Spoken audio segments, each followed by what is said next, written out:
Ladies and gentlemen, welcome again to another podcast of Victorious Friday. You know, as I say every time when I get on, I'm just so amazed that I have a great guest again tonight and today, and that guest, you will know, is Dr. Gary Chapman. Well, some may think that we're related, but we're not. He's C-H-A-P-M-A-N, I'm C-H-A-T-M-O-N, but we are related in spirit. The unity that's in the spirit that we have. I think that's a greater, actually, relationship that we have. Dr. Chapman, welcome to Victorious Friday. Well, thank you. It's great to be with you. And, maybe we are cousins, We could be. Hey, I need to check my genealogy and see if there's some connections. And what a better person to be connected to. Well, boy, you have been just faithful. And I just think about some of your background. It'll take us about 3 hours just to share, so I won't go through all of it. But I have to share some of it, Dr. Chapman, just for our audience to kind of get to know you a little bit and why we have you on the show. When I think about, for us, what we talk about is learning, really learning how to get closer to God and closer to God in the family, how parents can be that spiritual leader within the home, what our responsibilities are. And as you know, families are being challenged more today than ever. And parents, they want to do the right thing. I'm an optimist. Parents want to do the right thing. A lot of times they just don't know how. In fact, the latest survey comes back that 65% of parents, Christian parents, they just feel totally inadequate as they're dealing with their faith, sharing their faith with their children, etc. And at Victorious Family, we're trying to close that gap by equipping parents. We call it equipping a generation to reach a generation. And so when we think about that, you have done many of books and talks and so forth, just teaching people in general, but parents as well, around how to communicate and what their love language is, etc. As you're the author of the infamous 5 love languages, right? Along with my good friend. So I think about this learning how do we get closer to God is a lifetime journey, isn't it?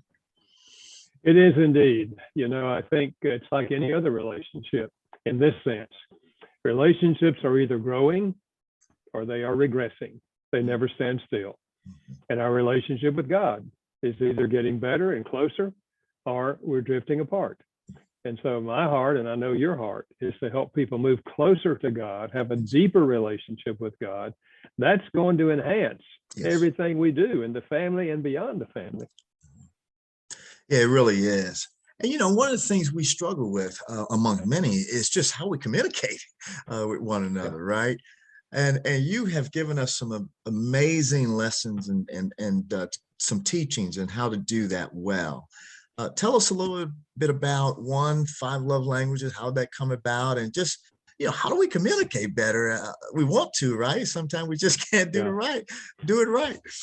I think you're right. The 5 love languages actually grew out of my counseling. They would sit in my office and one of them would say, I just feel like he doesn't love me or she doesn't love me. And the other would say, I don't understand that. I do this and this and this. Why would you not feel loved? And I knew they were sincere. In their mind, they were loving the other person, but the other person wasn't getting it emotionally. And so eventually I took time to just sit down and read several years of notes that I made when I was counseling and asked myself, when someone said, I feel like my spouse doesn't love me, what did they want? What were they complaining about? And their answers fell into 5 categories. And I later called them the 5 love languages. And I started using that concept in my counseling. If you want her to feel love, you've got to learn to speak love in her language. If you want him to feel love, you've got to learn to speak his language. And I would help couples, understand what their language was, challenge them to go home and try it. And sometimes they would come back in 3 weeks and say, Gary, this is changing everything. The whole climate's different now. And then I started using it in small groups, and the same thing happened. And probably 5 years later, I thought, if I could put this concept in a book, write it in the language of the common person, maybe I could help a lot of couples I would never have time to see in my office. That's what motivated me to write the book. That's where it came from. And now, as you know, it's all over the world. So it's amazing to me how God has used this simple concept to really save many, many marriages. In fact, when I do a marriage seminar, I do Saturday seminars. Every Saturday, people will come up and say, Gary, you know, we just want to tell you that book saved our marriage. We were next door to divorce. Somebody gave us the book. We read it. We took the quiz. We started trying to speak each other's language. Our love tanks began to fill up. It literally saved our marriage. So it's been very, very gratifying to see how God has used this book to help so many. Man, that's so powerful, Gary. You know, if we think about it, Dr. Chapman, we know there's a vertical relationship that has to be strengthened, but there's also a horizontal relationship. And when I think about the family, I think about, you know, marriages. If you look at marriages that's in being challenged today, it certainly impacts the children. And then I think it's generational because it has an ongoing impact. But if we can get marriage right, and boy, I think we'll see healthy, flourishing families. Yeah, I certainly agree with that. You know, I tell you, probably the most sobering question I ever asked myself when our kids were growing up: what if my children turn out to be like me? Wow. And I made significant changes along the way in response to that question. You know, because our model is having a tremendous impact on our children. You know, what if they if they get married, what if they treat their spouse the way I treat mine? If they have children, what if they treat their children the way I treat them? What if they drive the way I drive? Well, you know, you could just go on and on and on. You know, what if they handle their anger the way I handle my anger? And it's a sobering question that helped me make some significant changes, because parents are also in the process. We're also growing. We don't have the last word on parenting. In fact, many of us wonder if we have any words when we're going through it, you know. So yeah, I think our model is tremendously impactful on our children. I agree, you know, and Dr. Chapman, we want to get deeper into that discussion around these languages. But before I do, I want to do a couple of things. One, I want to tell people a little bit. I mean, if they've been in some cave, they may not have heard of you and so forth, but I want to make sure I give them a little bit of that background. And then I'd like for you, if you would, to go back maybe to your childhood days and think about your home. Some people have different experiences in coming up, and maybe some of those lessons that your parents lived and modeled that really has impacted your life one way or the other. I'd love to talk about that. And then I want to get deeper into it. But before let me give you a quick background on Dr. Chapman, because I think about him as, you know, he's been serving as an associate pastor at Calvary Baptist Church in Winston-Salem. He tells me now he's retired, and it's been a 50-year run. And we kind of joked before, that means he's only working 50, 60 hours a week now. So that's what retirement means to him. At least to me, to him. I'm passing that on. But he's also been, you know, just instrumental as a speaker, as an author. His book is now in 57 languages around the world, impacting lives. You know, when I go out and speak, Dr. Chapman, I see your work, and it's just been impacting lives, not only here in the States, but abroad. And so thank you for that, to be faithful. And as a fellow author, I realize that our work is never of our own. As we pray through this, the Lord works through us in a mighty way, and we're thankful for that, because it was us. We wouldn't do much. But of course, there's several degrees that justifies all that. I'm not going to get into that. But the one thing I kept thinking about is that when we feel disconnected from people, this is a thing you kind of talk about, especially people we care about. Life is a lonely place. Yeah. And I keep thinking about that, and how your 5 love languages takes this concept and makes it so simple, but yet so effective. And I always say, if we can just keep things simple, keep it repetitive, and be consistent, we could probably make some great progress.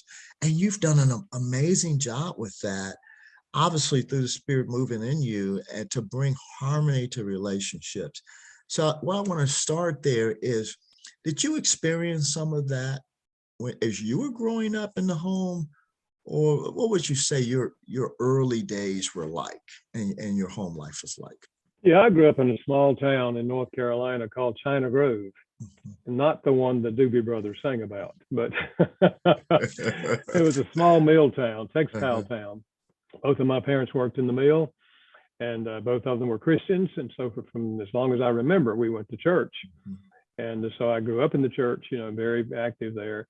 And at the age of 10, actually committed my life to Christ. It was really the first time I realized I'm not really a Christian. I mean, I know a lot of stuff about the Bible, but I've never opened my heart and asked Christ to come in and take control of my life. And I did that at the age of 10.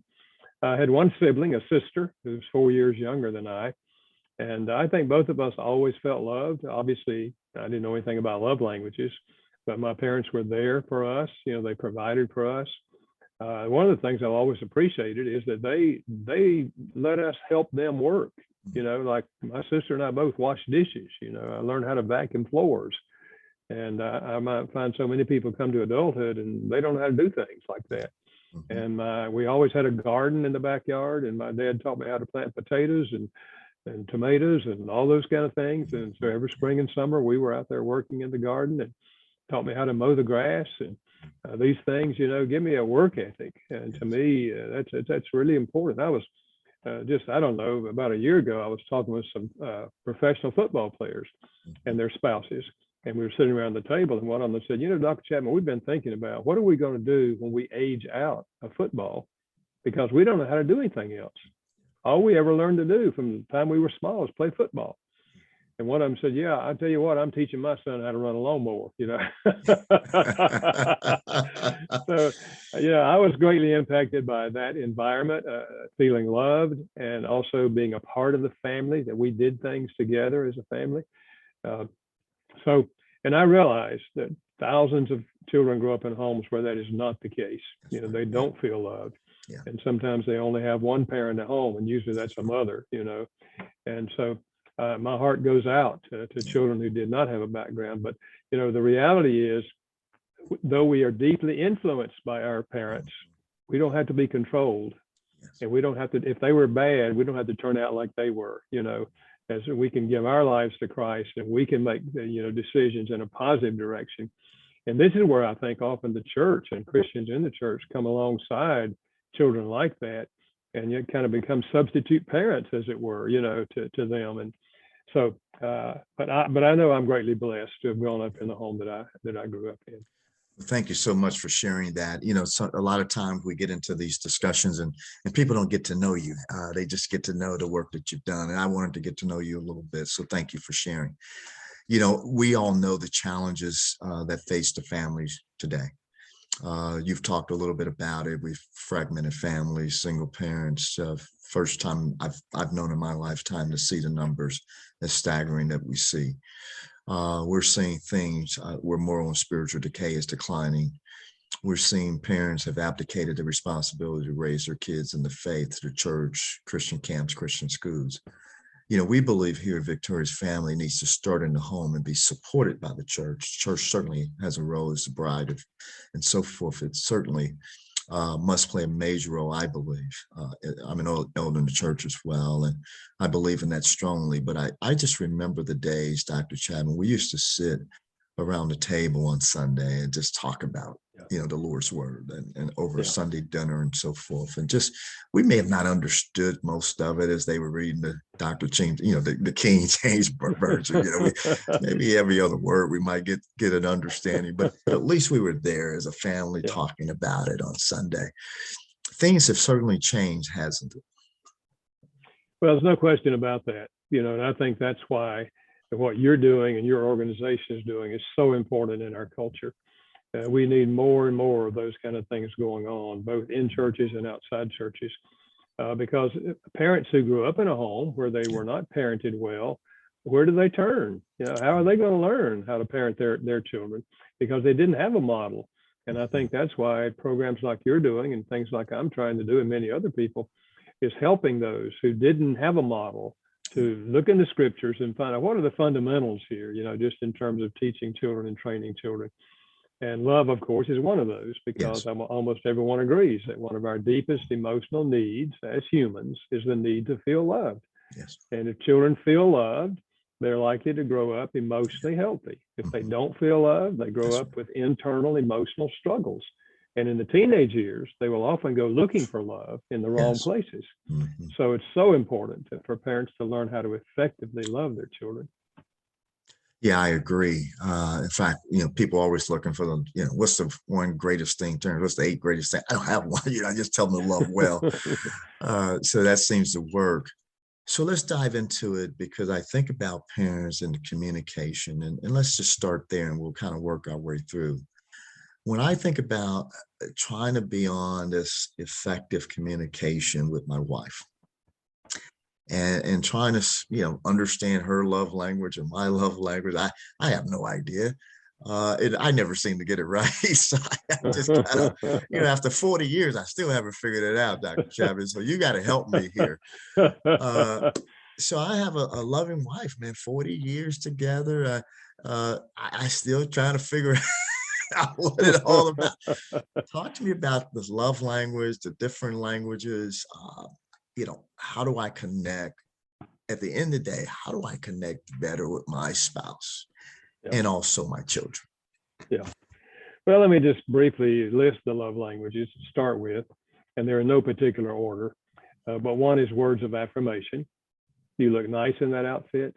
I really appreciate what you did. One of the things I like about you is just looking for things that you can commend your spouse or your child for. Now, obviously, you need to be honest and open about it, but they're just genuine things. There's an ancient Hebrew proverb that says life and death is in the power of the tongue. We can kill people by the way we talk to them, and we can give them life. So for some people, this is their love language. And if you give them negative words, critical words, harsh words, it's like a dagger in their heart. You're actually killing them and killing the relationship. So words of affirmation. Another is acts of service. Doing something for the other person that they would like for you to do. In a marriage, that's such things as washing dishes, vacuuming floors, washing the car, mowing the grass, walking the dog, changing the baby's diaper. Ooh, that's a big one. The old saying, actions speak louder than words. If this is their love language, actions will speak louder than words.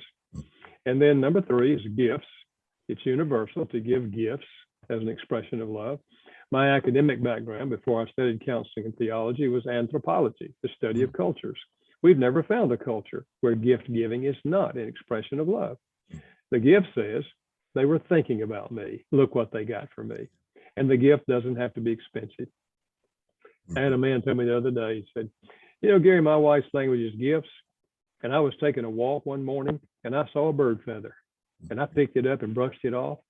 Took it home and said, honey, while I was walking, I found this bird feather and I want to give it to you because it reminded me that you are the wind beneath my wings, girl. I love you. And she said, oh, that is so sweet. He's working it, wasn't he? Didn't cost him a penny, but he was thinking about it. So you have to think about it. We've always said it's the thought that counts. But I remind people, it's not the thought left in your head that counts. It's the gift that came out of the thought in your head. So gifts. And then there's quality time. Giving them your undivided attention. I've always taught people and always practiced in my own life a daily sit down and listen time with God, in which I read a chapter of the Bible and say, God, I'm listening. I want to learn what you want me to learn. Underline stuff and have a conversation with God. What if every couple had a daily sit down and listen time with each other? Just 15 minutes. Talking about how our day's gone, what the ups and downs have been, or anything you want to talk about, but giving them your undivided attention. And the same thing true with our children. And incidentally, in today's world with cell phones, if you're talking to your child, having a conversation with them, and your phone rings and you answer the phone, you're communicating. Somebody out there is more important than you. I know we don't want to communicate that, but that's what the kids are going to begin to feel. And the same thing's true with your spouse. Let it go to voicemail. That's what it's for, Quality time. And then physical touch. We've long known the emotional power of physical touch. That's why we pick up babies, hold them, kiss them, and cuddle them. And long before that baby understands the meaning of the word love, that baby feels love. So in marriage, I'm talking about such things as holding hands and kissing, embracing, the whole sexual part of marriage, arm around the shoulder, driving down the road, you put your hand on their leg, sitting around the house and they walk by and you trip them. I'm kidding on that one, okay? Don't go tripping your spouse. And the simple idea is every adult and every child has a primary love language. One of these five will speak more deeply to them emotionally than the other four. So you want to learn the primary love language of the child and the primary love language of your spouse and give heavy doses of that. Now you can sprinkle in the other four, for extra credit. And with the child, we really want them to learn how to receive love and give love in all five languages. That's the healthiest adult. Most of us did not receive all five growing up. So we came to adulthood and some of these aren't natural for us. But the good news is you can learn to speak them as an adult. And so the simple idea, whether you're talking about your marriage or whether you're talking about your child, is to learn their primary love language and then on a regular basis, speak that language. And then, as I said, sprinkle in the other four. And we do that, we're meeting one of the deepest emotional needs that a child has or that your spouse has. In a marriage, if we feel loved by our spouse, life is beautiful. But if we feel like they don't love us, they're too busy with other stuff, life begins to look dark. And just as much of the misbehavior of children grows out of what I call an empty love tank, much of the misbehavior of adults grows out of an empty love tank. So what we want to learn to do is how to keep the love tank full by speaking their primary language. Well, that's so good. I just think about just different practical ways to put that in place and how true it is. My wife and I, we will just spend time, for example, we have a scheduled appointment on Friday at 2:00. Sometime we hold it, sometime we don't, but I try to protect that time just for the two of us, just to sit down and talk about, hey, how's your week been? Here's an update, either on the finances or just, here, what's happening with the kids, because now the kids are married out of the house, but we still think we're parenting, but in a different way. It's probably more listening now than parenting, but we're still having conversations. In fact, we're still doing our family devotionals virtually every other Sunday from 8:30 now to 9:30. And we've been doing that for 20 years. And for me, my wife is just great at just connecting. And so she does a much better job of it than me. But I realized just to sometime be there to listen. I always want to try to give some words of wisdom. They just want me to listen half the time. So when I think about this, Dr. Chapman, and I'm coming in, I want to strengthen relationships at home through these love languages. And once I identify what type I am and what type she is, and I want to move down this path, what are some of the simple things I can do to, as you mentioned, there's different things and what they mean. Give me one or two practical, maybe ways that I can begin to implement this in my home. One simple thing is to just take a Post-it sticker and put it somewhere that you see every day that just reminds you her language is. And if you have the children, list their names and put their love language out beside their names. It's just a way of visually bringing it back to your mind every single day, what their love language is. And it works because it keeps it on the front burner. You see, basically, we do love our children and we do love our spouses. Typically, we do. Now, by love, I don't mean we always have warm, bubbly feelings for them. I mean, we have an attitude. I want to enrich their lives, and love is basically, that's where love starts, with an attitude. But to me, that's a key. Here's another little thing, particularly with husband and wife. Maybe every 2 or 3 weeks, you just say to the other person, honey, on a scale of 0 to 10, how full is your love tank? And they give you a reading. If they say anything less than 10, you say, what could I do today to help fill it? And they tell you. And it may, most of the time, it'll be something about their love language, but once in a while, it'll be some of the other love languages. But at least on that particular day, what would be meaningful to them. And you've taken the initiative to find out what would be meaningful to them. So that little thing back and forth can be very helpful to keep it on the front burner and knowing, at least for today, this is the most important thing I could do for her or for him. Man, that's so important. I'd probably be crushed every day. I like the 10 and I'll be getting 5s and 6s, you know. I'm result oriented. So I'll be like, oh, I'm in trouble. But no, I love that. I love that. And just those simple questions, isn't it? And, you know, when I think about it, there's going to be times it's not if, it's when. We're just not going to be on the same page. Yeah. You know, it's going to be like I'm from Mars and she's from Venus or somewhere. But how do we get back on track? Well, every couple will have conflicts for one simple reason. We're human. Yeah. Humans don't think the same way, and humans don't have the same feelings. So we're going to have conflicts. And that will not destroy a marriage. What destroys a marriage is unresolved conflicts. Yeah. So we have to learn, I think, primarily to listen to the other person. Because when we have a conflict, we know we're right, but they know they're right. So, you know, I'm trying to convince them, they're trying to convince me. That's not the objective. The objective is to try to understand the other person's perspective. So let them share and ask questions. Honey, is this what you're saying? Is this how you feel? Am I reading it correctly? And eventually you can say, okay, honey, I think I got it. And I can see how that makes sense. And then, you know, they listen to you and ask you questions. And then they can then honestly say, honey, I think I'm understanding you. And I can see how that makes sense. Now you're not enemies. You're not trying to win an argument. You're affirming each other's thoughts and feelings. You don't agree, but you're affirming them as a human. Then we can say, now, how could we solve the problem? And because you're not enemies now, trying to win an argument, you focus on how to solve the problem. And you can always find a solution, you know. Either one of you will agree to go to the other's position and say, honey, I think in this situation, I think I'll just join you on your side. Sometimes it's in the middle. Could we agree on this? You know, I'm giving in on something, you're giving in on something, we're finding something in the middle. And sometimes we just agree to disagree. You know, like tubes of toothpaste. Some people are middle squeezers, some are bottom squeezers. Well, you can solve that, you know, just get 2 tubes, you know.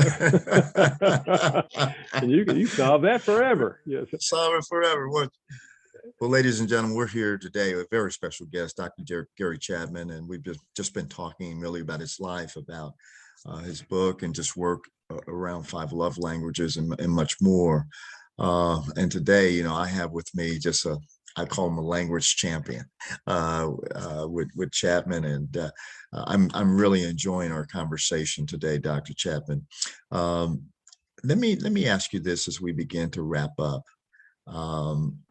You've got a lot of work out there, and first I want to make sure people know how to get your book. I'm sure it's on Amazon and all the places. But what's your website as well? Make sure they're connected. If they will go to 5lovelanguages.com, the number 5lovelanguages.com, they'll see a little blurb on all of my books, and they can be ordered, as you say, on Amazon. They can be ordered from the publisher at that website. But there's all of my works basically are there on that website and available. Yeah. And also here you got some great new work out, life-changing cross-cultural friendships. I mean, tell us a little bit about your new book that's out, and give us a little bit of a text of what that's all about. Yeah, that book's going to come out. I think they told me June the 7th, and okay. I wrote it. So I get an exclusive. Yeah, you're right. And I wrote it with an African-American friend of mine, Clarence Schuler. Okay. We've been friends for over 50 years. I met him when he was just 14 years old, and I was a little bit older. And we've just been friends through these years. And we just thought at this time in our culture, when there's a lot of racial tension, of course, it's been there for a long, long time, as you well know, we wanted to tell our story and then also talk about and challenge Christians in particular. What if every Christian had at least one really close personal friendship with someone of a different race or culture? We believe it would go a long ways in bringing understanding across cultural, racial, and cultural lines. So it's called, what did you say? I think you gave the title. Life-changing cross-cultural friendships. Yes, and how you can help diminish the racial tension in our country, one relationship at a time. That book will, as I said, will be out in June. But you can already order that one online at Amazon.com. You can pre-order that one. And we're just hoping it's going to help a lot. You know, we all have acquaintances across Sure. cultural lines, Sure. but we don't have real friendships. And Mhm. we're talking about how do you start friendships? How do they start? How do you develop them? And then the value of understanding, you know, people with the different cultures and how we can enrich each other's lives. So we're very excited about that book. I'm excited to read it too. I always encourage my readers not just to get one copy, they need to get 10 copies because you have friends that you want to give them to. So I just encourage my friends again to get 10 copies and pass them out to nine other people that you love and that you care about. You know, I just resonate with that, Dr. Chapman, because I just remember coming up through my organization when I started work at Johnson & Johnson, and we were challenged with just this cultural diversity issue even back then. And as people were coming through and teaching on the topic, what we realized is that we just needed to get together and spend some real personal time together. Yeah. A lot of people talk about back then the 3 C's, the core competencies, character and chemistry. And I found that one of the missing elements and components is the chemistry. People can have relationships, but I always say, are you getting invited to the barbecue? You know, are you getting invited, right? To the real personal things versus, hey, I know a friend, I got a friend over there. You know, are you really inviting that person to something that's personal and really having some conversation with them and getting to know them in a deep way? Dr. Chapman, we can go on for hours, and I know we just don't have the time to do it. And our listeners, they'll listen to you. They won't listen to me more than 15 seconds. Here's how I like to end this. I like to give you the microphone for a minute, whatever you want to take, and just share what's on your heart around the family, what's on your heart around our culture, anywhere you want to go to encourage us, to affirm us, and wherever you like to go, I like to give you this time just to speak and close us out. Yeah, I would say, you know, whether you're married or whether you're single, life's meaning is found in relationships, not things, not positions, not wealth. It's found in relationships. First of all, a relationship with God. Nothing's more important than coming to understand that God loves you. Christ died for you. He wants you to come into his family. And so making that step is the most important thing, because that will affect everything else in your life. Then I would just say, ask God to let you become a loving person. By that, I mean that you have an attitude that I want to enrich the life of every person I encounter. God will answer that prayer. And you'll begin to be thinking about, when you're talking with people, you know, you'll be thinking about, how can I help this person? And if you have a loving attitude, there'll be plenty of places to share that, but it begins at home. If you're married and you're living with your spouse, nothing more important than that relationship, because it's going to greatly impact not only your children, but everything else you do in life. So some people say, well, you know, my spouse is not loving me, so why should I love them? Well, let me remind you, God loved us. The Bible says when we were dirty, rotten sinners, and sent Christ to die for us. So we open our hearts to him and let him.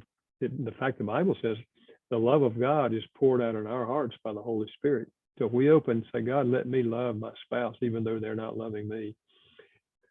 It's hard to walk away from unconditional love. You know, we can't change our spouse, but we can influence our spouse. And the greatest influence we have is unconditional love, especially when it's expressed in the right love language. And then loving your children. It starts in the home, and then it goes beyond the home. But don't let your business or anything else pull you away from your relationship with your spouse and with your children. And for all the single moms out there and some single fathers, don't give up. Don't think it's the end of the world because I don't have somebody to walk with me. Listen, God will walk with you through every situation. And you can find other people that will also help you in raising those children. And one of the best places to find those kind of people is in the church. So expose your children to the church, where they can hear somebody else talking about the same kind of things you're talking about at home, what it means to know God and to walk with God. So those are my thoughts, at least some of my thoughts. Well, those are powerful words for everyone, really. including parents. I just think about that question: how can you enrich another person's life? Because I believe, as my father taught me, everyone has intrinsic value. Absolutely. We don't all have to be the CEO or the this or the that, or whether you're a janitor, whether you're a CEO, whatever you do, your life matters. And you have intrinsic value because we've been made by a mighty God and in his image. Dr. Chapman, I can't thank you enough for coming on today, spending some time. And I'm just looking forward to reconnecting and getting a copy of your new book. And I want to encourage everyone to do the same.